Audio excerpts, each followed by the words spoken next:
All right, yo, y'all, Ritesh here. I'm out here in the Jersey Shore on a surprise mini getaway, but I told my family that I am not missing the summit for the world, so I'm really, really excited to be here. Leslie, how you doing? I'm good. Pride Month was great. Long weekend was great. Looking forward to hot weather, hot summer. Yeah. How about you, Raquel? I'm doing as well as you can be in these troubling times, but yes, hot summer for real. I'm here in Texas, so that's already here, baby. Awesome. So let's kick off. First, I want to make a quick announcement that the target audience for this talk is queer designers themselves. We are not talking and giving free advice to HR reps. We are not here to do that. Companies should pay us for that info. So we will gladly entertain a paid consulting gig. If you have any questions, just email us. We will drop our chat info and our contact info at the end. So here's our agenda. First, we're going to talk about trends and issues that we are seeing that both sadden us and give us hope. Then we're going to move on to quick tips for queer designers.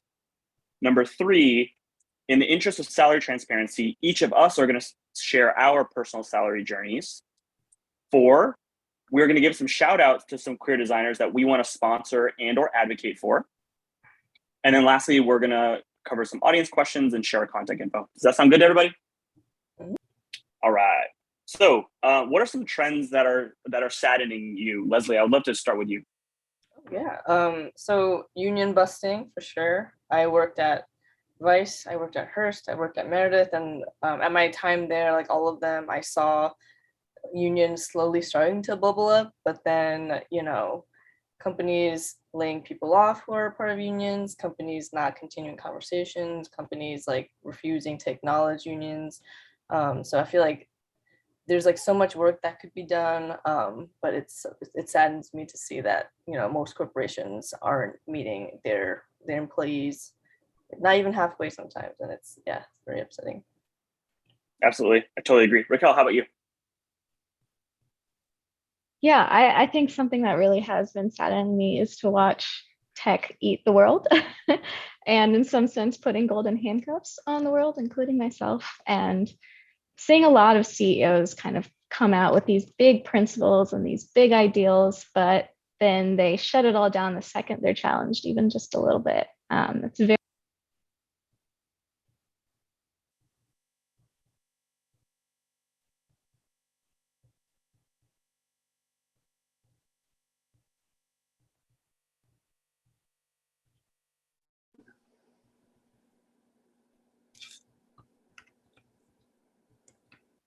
Are you able to hear me? Awesome. Cool. Thanks. For me, it's the stark lack of representation for queer people of color, especially in management positions. Useful School, an organization that I started, is helping address that, but we have a long way to go. And then number 2 is it's hella expensive to learn like practical skills. And so I'm hoping that more and more institutions outside of Useful School will continue to drive interesting models that are more equitable and inclusive for people of color, queer folks, and specifically queer people of color. Let's talk about trends that are giving each of us hope. For me, it's based on the report that I saw, is that there's a significant number of queer designers that are pursuing entrepreneurship and freelance. And what I love about that is it immediately puts them into a decision-making capacity to be able to choose the clients that they take on and to start a company the way that they want to do it instead of inheriting something. But Leslie, what's giving you hope? For me, I think it's seeing Gen Z and Gen Alpha. The fact that Gen Z is now entering the workforce, and I feel like they're so much more well-equipped with language to really challenge and change the workplace. I feel like Gen Z, I think the statistic is one in 6 are queer, which is amazing, and I'm so excited to see like how the workplace changes, and as companies start to grow more progressive, like I believe in a very bright future. Raquel, how about yourself? Can you hear me now? I heard my headphones glitching. Great. So some things that are giving me hope is on the other side of the union busting is a awesome growing labor movement. I've been seeing so many more unions in tech, in journalism. People are, going into collective action, and they're doing that not just at work, but also in politics, in our activism. I love how many more people are talking about defunding the police and refunding community projects, entering community care, and doing mutual aid groups. I think that gives me a lot of hope for the future. Awesome. All right, let's go on to some quick tips for queer designers. Y'all ready? All right, awesome. Leslie, you want to start us off? Yeah. So my first tip is the importance of salary transparency. I think for me personally, the stimulus for me was learning about what my coworkers are making.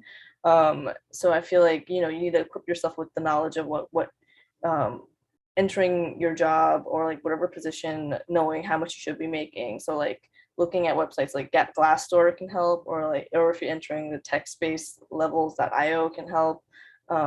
But if you don't have friends who are in the design space, like going to professional networking events to meet folks who would be able to help educate you on those things as well. But I feel like the big gap is when you don't know what you should be making, it really hinders you so much. Completely agree. Raquel, how about you? Yeah, I've been really lucky to be on kind of both sides of the hiring equation. Obviously applied for jobs, but also been a hiring manager.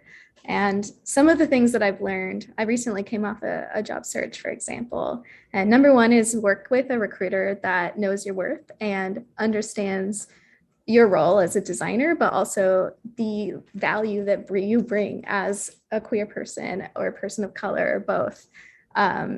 Never give a number before you get a range. Never give a number, just stall them, practice stalling them. And like learn the language, learn how to talk about total comp and how to talk about stocks versus base salary. There's some words you can use to show people you know what you're doing and you're asking for what you're worth. And if you can, get other offers on the table, interview with companies, sometimes just for the practice or just to have that other offer that you can use to bring a salary offer up. On the hiring side, if you have the ability to advocate for this, I would say always publish your salary range. If you can get away with it, publish your salary range. You'll get so many more people applying and you won't waste anybody's time. A lot of people say, always, if you want to increase diversity, hire your juniors, hire your interns, make apprenticeships or boot camps. But I say not just that, but set up growth paths for them, have plans for how to hire them in, have mentors for them, have an idea of how to get them promoted to that next level. You can't just bring them in, you have to support them as they grow. And finally, offer additional compensation for people that help create that safe space in the workplace. So if you're doing DEI work, or if you're involved in, any sort of grassroots movement to get people in the door, you should be compensated for that. That should be a part of your promotion package. That's leadership. That's, offering work back to your company, and you shouldn't be doing that for nothing. I love it. All right, y'all, I got some tips too. Y'all ready? Okay, so number one, inflation rate is hella high. It's about 8.6% last time I checked. So just ask HR for an inflation rate adjustment. Number two is normalize asking your coworkers what they make. And if it's different, go straight to HR and demand to fix it. And if they don't end up fixing it for you, just move on. There's no reason that you need to stay at a position and be essentially discriminated against. Rebecca actually mentioned that, and I love this when we're preparing for this. She had mentioned that wealth actually might be different for queer people of color specifically, because oftentimes we have other obligations. We might have like family health care to deal with. So it's actually okay to actually demand more than some of our non-queer counterparts are demanding. So we need to normalize normalization. Number three is it's okay to build generational wealth if you go to a larger company. Number 4 is when someone asks you to generate those pride assets on May 15th, demand that the company is not just throwing money at the wall in June, but actually supporting throughout the year. And not only do that, but demand that you get paid extra for it. Let's be real, as designers, typically it's not in our job description to do the pride assets. If anyone has been successful for getting money for being part of an ERG, let us know, because we were talking about it beforehand, but you should definitely be paid for ERGs. We know time and time again from HR people that ERGs help and have been proven for employee retention. And if we are actually putting the work to keep employees around and reducing recruiter costs, we deserve to be compensated accordingly. And then lastly, which one of my favorite ones, watch Shark Tank. Y'all watch Shark Tank? So Shark Tank's on ABC. It's kind of a meme, but literally I've gotten 2 of my jobs just watching Shark Tank, and whichever companies end up getting funding that I end up really loving, I just literally wrote to the founders that were on the show, just being like, hey, your website sucks, let me redesign it. And I swear to God, I've gotten 2 gigs from that, which we'll talk about a little bit later. So anyways, got a little hot and bothered about all this stuff, but there's so many tips. I think we just threw out like 15 or 20 in like the last 3 minutes. Amazing. Okay. Agenda item number 2 is just checked off. Let's talk about salary journey. Leslie, do you want to go first? Yeah. So I feel like a lot of the personal tips that I learned is like through my personal experience. For me, starting off like in college, internships are really important for me. I think that was like the primary time for me to build a lot of connections. And coming right out of my internships, like my senior year, like I felt like I developed so many tools that I was able to create a really successful project for my senior thesis. I made a magazine called Taylor, which was like a fashion magazine for queer folks. And right off the bat, I was able to share that magazine with a lot of creative directors and a lot of people across the industry, and that really got my foot in the door. Like I had creative directors like cold calling me to like get coffee because they were like, I could see the passion in your work. So I feel like that really helped me. My first job out of college, I feel like with your first job, it's always hard. You don't know how much you should be making. So at the time, I was literally like getting interviews at random jobs, getting random salaries pitched at me, and I would be like, wow, 28K, that sounds so good. But like I had like no idea how much I should have been making. But luckily, my first job out of college was 55 as a junior designer at Fast Company magazine. And I was at Fast Company for a year, and I truly believe this, but you shouldn't be at an entry-level position for too long. I feel like max like 2-3 years, because one of the ways to get salary increases is by hopping around, especially when you're super young. And I think in New York City, like when it comes to cost of living here, your minimum salary should be at least 56 or 58K. I feel like most companies now, like Hearst, Condé, their starting salaries are set at 32, and that's like below minimum wage. Like you shouldn't have to, like if you get a private education or have so many resources and so many skills, like you need to demand and negotiate for a good wage. And I feel like this is like our opportunity to tell you guys, right? After Fast Company, so at 55, I didn't realize, when you move jobs or get promoted, you should ask for at least around a 20% increase. But I went to Vice and they had asked me like, oh, what salary do you want? And for me, I was like, oh my gosh, I'm going to Vice. Let me just give them a random number. So I gave them 60, which is only a 5K increase, but I definitely could have asked for more. I should have asked for like 75 at least. But I was at Vice for 2 years, and annually I got the cost of living increase, which was, I think, 3% at the time. And then my job after that at Men's Health, I started at 75, got my annual increases those 2 years. And then I went to the Foundry 360 And at that point, I was like, okay, I need to be able to demand more. I asked for 100, and then they met me at 95. It took like a week or two. They at first were like, oh, can you take 80 or like 90? And I was like, no, like I was adamant. I was like 100K, and they're like, okay, let's meet you at 95. And I was like, great. So while I was there, um, every year they gave the cost of living increase, so it went from 95 to 97 to 100. And then I just started a new job literally like 2 weeks ago, and I was like, let me aim high for this. Like I feel like, you know 20, because like, following that my same logic of ask for 20%, I was like, let me shoot for 40. So I was like, I would like 140K please, and they're like, oh, that's a little high, but well, okay, let's do it.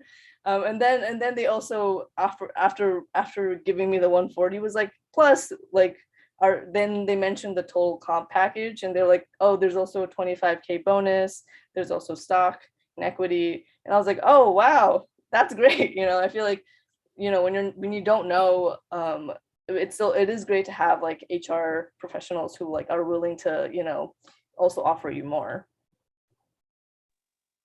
That's really great. Thank you, Leslie. And can you speak a little bit about a recent kind of company that came to you that wanted to pay you in crypto? Like what went through your mind? Like what was the result of that?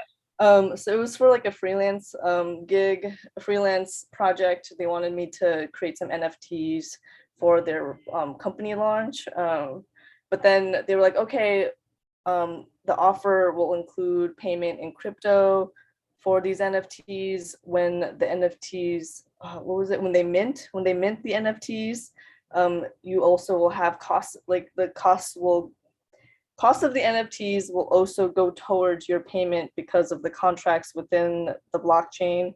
And I feel like at the time, I was like, okay, this seems interesting. But then at the same time, it was an altcoin. It wasn't even, because I feel like the most popular ones are Bitcoin and Ethereum, and most like NFTs are sold with Ethereum. Like if you look at OpenSea or other NFT platforms. So I was like, okay, this isn't even a popular coin. Like, why would you? So I eventually was like, I'm sorry. Like, I would rather be paid in USD. So I, turned down the job, but I feel like it's interesting seeing like the Web3 space and like how that is now like a valid currency that people are paying with. But it's just so volatile. Like the fact that this year alone, the crypto market has dropped 60% is pretty scary. Like it might be a great time to get into crypto right now, but who knows? It might drop even more.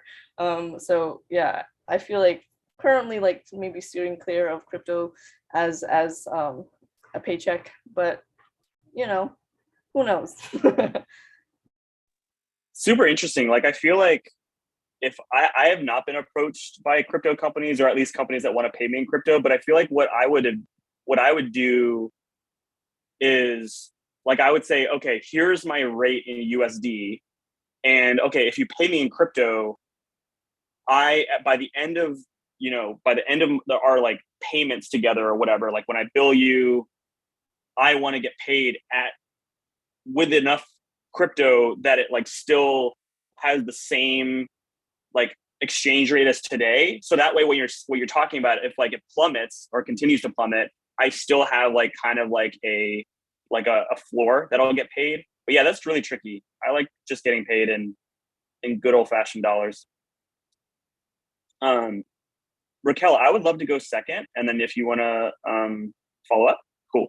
So for me, when I started, my first job was at Wyden and Kennedy, and I got paid a grand total of $35,000 in New York City, and that forced me to actually live with my aunt and uncle in Central Jersey, and I was commuting about 1.5 hours, 2 hours each way, while working like basically like an 80-hour work week. And then eventually I ended up getting paid overtime, and then I got promoted, but the amount that I got promoted, which is 50K, was less than my total compensation when I was an assistant. So I kind of shot myself in the foot.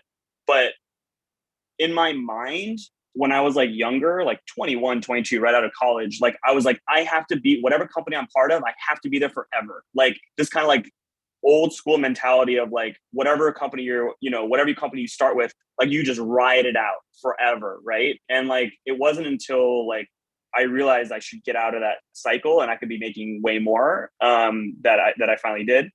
The next gig was a Shark Tank gig, and that was at Hungry Harvest.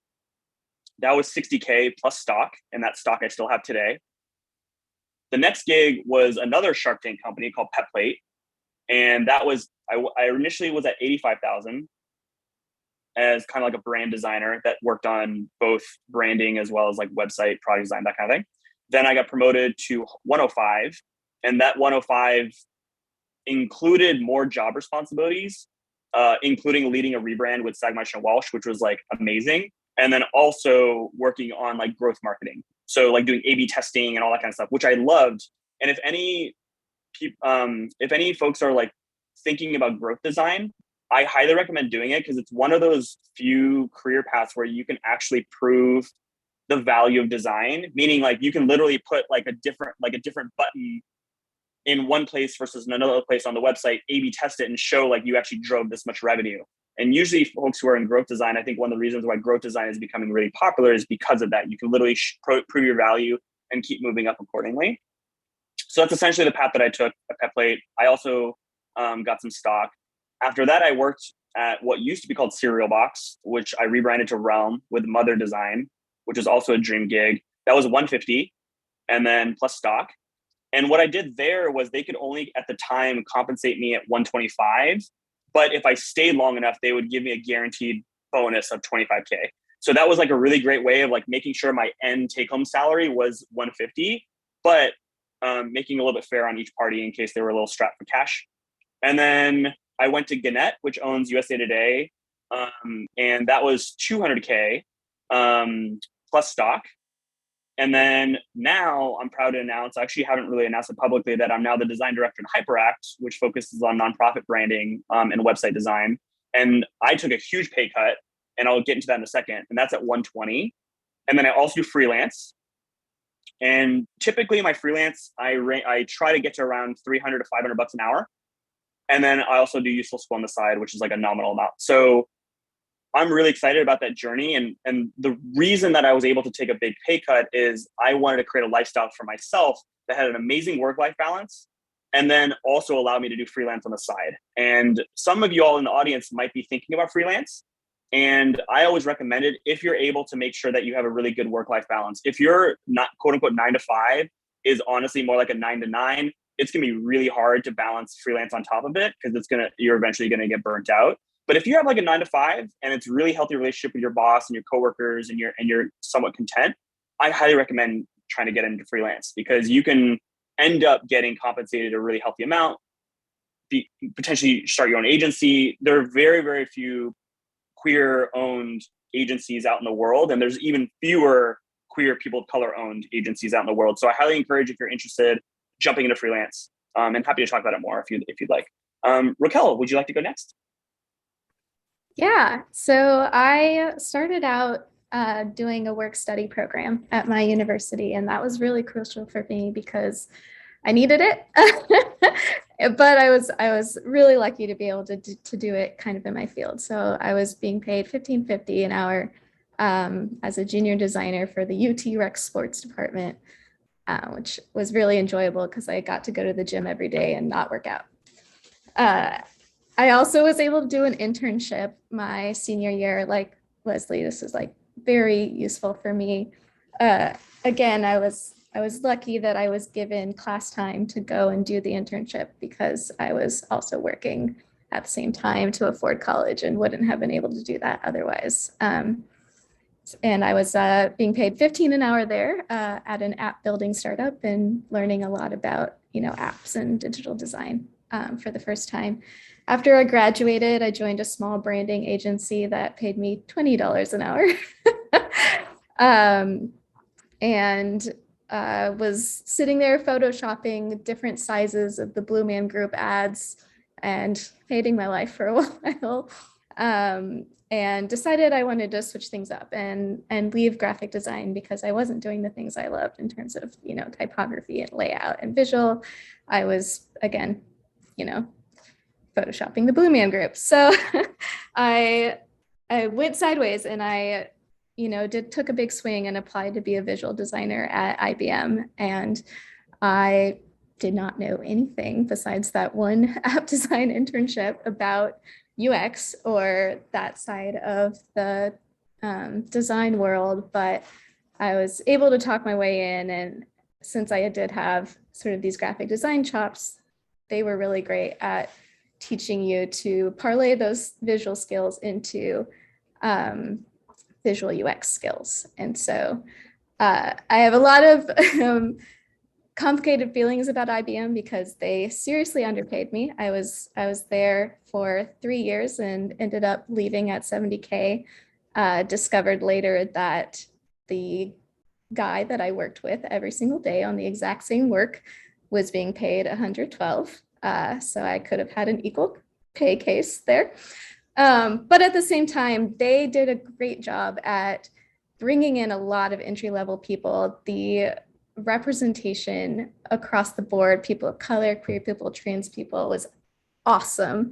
And they had a 3-month boot camp where they taught you how to do design work. And so I wish they had not taken advantage of hiring entry-level people to pay them very little. But at the same time, they really taught me the lion's share of what I still kind of use in UX and all my skills today.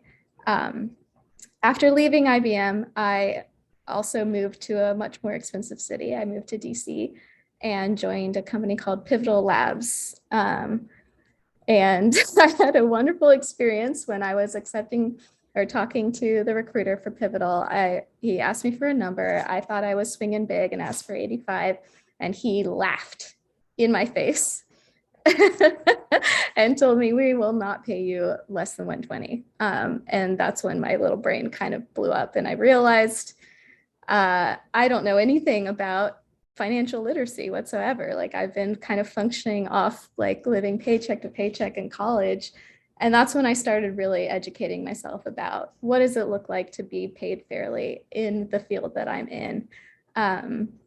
And so while at Pivotal, I eventually got promoted up to 130K as a staff designer. But I did end up leaving Pivotal, also took a pay cut to be the design director for Elizabeth Warren. And that was very much taking a pay cut for the mission. And I think I do not regret that choice whatsoever, but I do want to caution. I've talked to a lot of young queer people who are very passionate about working in nonprofits or working to do good in the world. And I think that's very admirable and very important, but don't let them pay you less and make you work more because it's something important that you care about, because you will martyr yourself. And I found myself kind of hovering around that before, and it's important to protect yourself and protect your worth as well.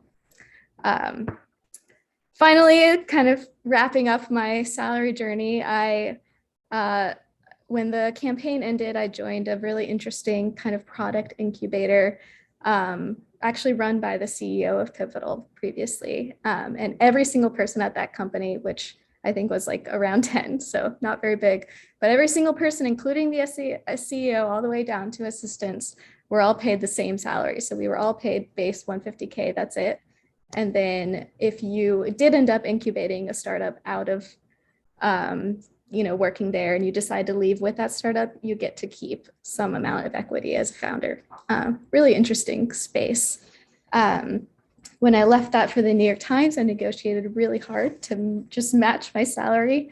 So I was also a lead designer at the New York Times for 150, which apparently they had to go get the CFO's approval to hire me at that number, which is frustrating for me for media, but that is the case in that space. I left the New York Times to be the head of design for a small healthcare company where they let me set my salary. I, did some research and ended up saying, 180K. That again was huge to me. And only found out much later that the head of engineering was making like 220. Again, doing the same work with a white guy for much less. And finally, now I'm a staff designer at Shopify. Total comp, I'm just above 200K. And again, I negotiated really, really hard to get this. I had 2 other offers on the table that I was working with. And I was, of course, talking about the current inflation and the current market salary jump, which is, not negligible whatsoever. So if you're out there working with numbers from 2020, you should, up that by a significant percentage. Yeah. Thank you all so much. Good job, us, for talking about that and just getting our flowers. That's amazing. Great job. So last question, and then we'll talk about a few other things on the agenda, is, are there any other queer designers that you want to give a shout out to? I will go first. At Useful School, we just had our first cohort finish about a couple months ago, and the graduates are absolutely incredible. A significant portion of them do identify as queer.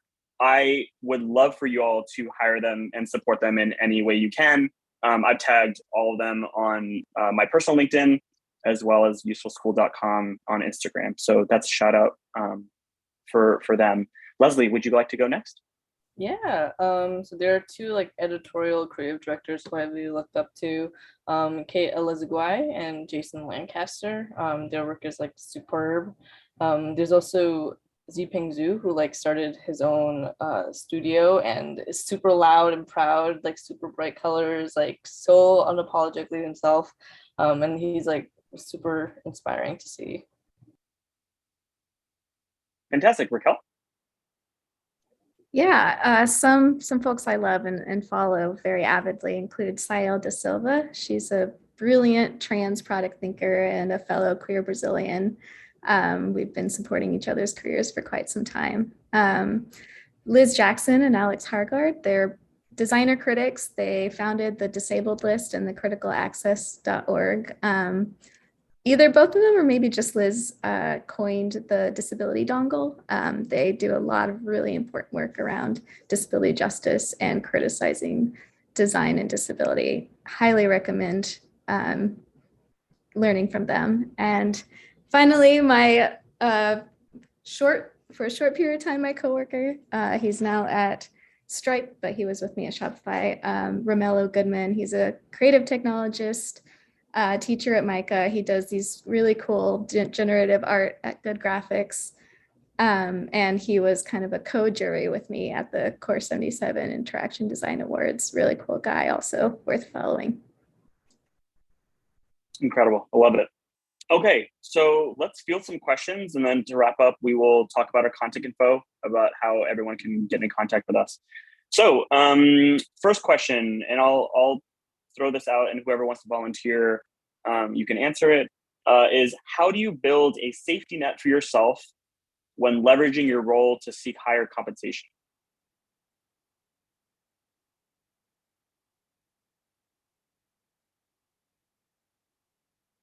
Can you get a little bit more context in the chat or something?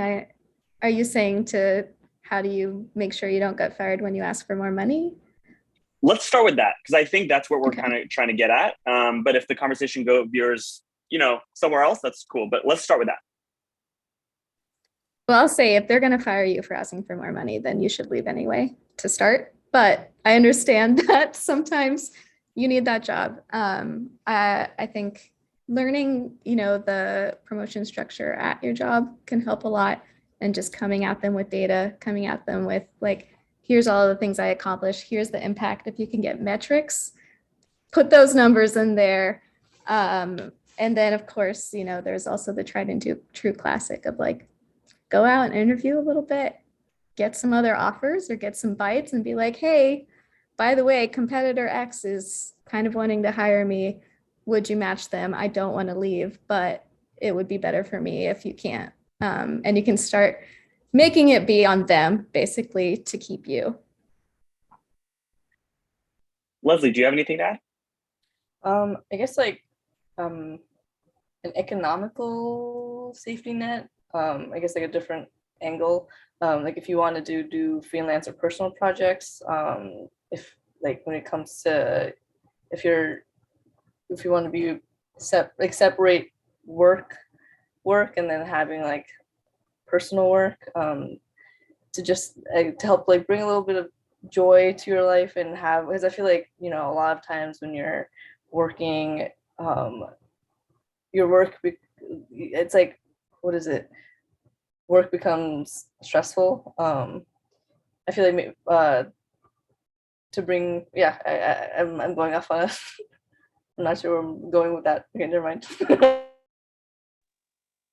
Hey, it's all good. It's a difficult question, isn't it? I would say also, I've talked with multiple people about folks who are like trying to essentially leverage their an outside offer to get more pay at their current job, and there's really nothing necessarily wrong with that, because like you don't owe anything to anybody else. So that's that. Do what serves you. The other thing I would add is like there's never really a good time to leave. Meaning, like if the going is good already, like you're happy at your current job, you have less incentive to leave because you're happy.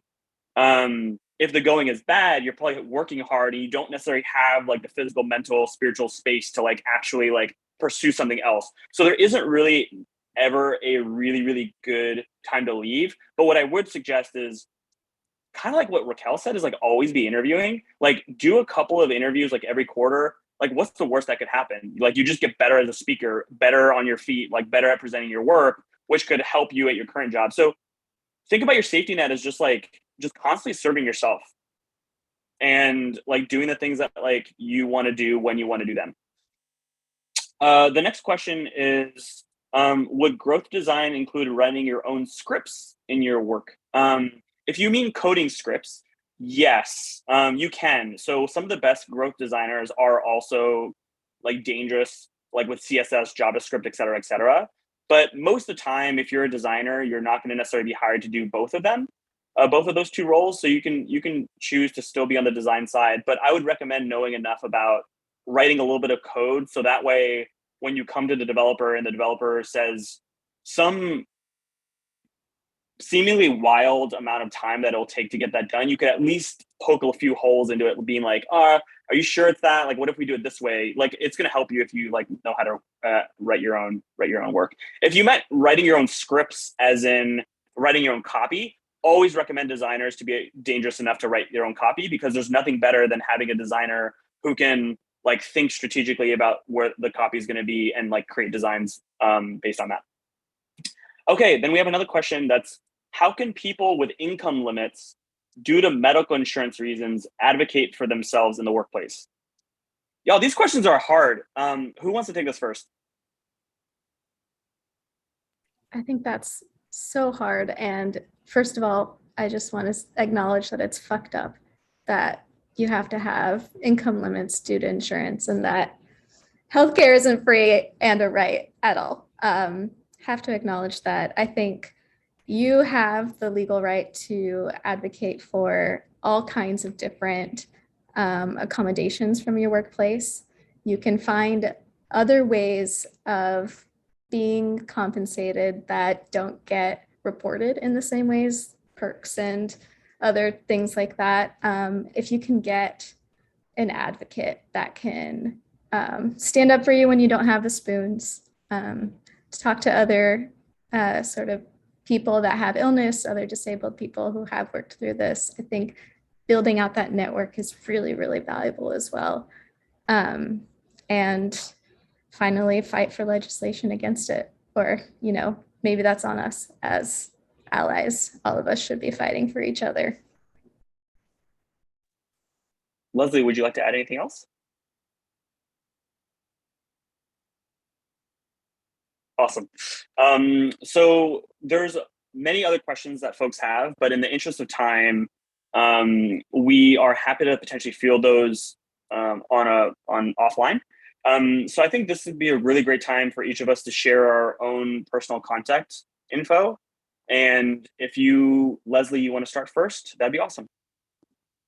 Yeah, my email is theleslieShaw@gmail.com. Instagram is Memoirs of a Geisha, or the Leslie Shaw. And then my Twitter is also the Leslie Shaw. So, or you can go to my website and all of my links are also there too. That's easier. One of the best Instagram handles like ever. Raquel. Yeah, I am on Twitter at all hours of the day because I have a problem. So you can find me there at Raquel Designs. You can also find me under Raquel Breternitz on LinkedIn, my personal website, raquelbreternitz.com. And I'm also on ADP list. So if you would like to have sort of 30-minute mentorship time, I would love to prioritize young queer designers in mentorship hours. So find me there as well. Fantastic. So if we have personal questions for me personally, feel free to email me, Ritesh at ritesh-gupta.com, or visit my website, ritesh-gupta.com. Anything useful school related, if you'd like to partner, apply, email me, ritesh@usefulschool.com, or visit the website. And I'm also very active on LinkedIn, as well as I'm trying to be more active on Instagram, usefulschool.com. And we talk about these issues all the time. I think all three of us talk about these issues all the time. So please reach out. You will not be a bother, and hope to hear from you soon. Thank you all so much.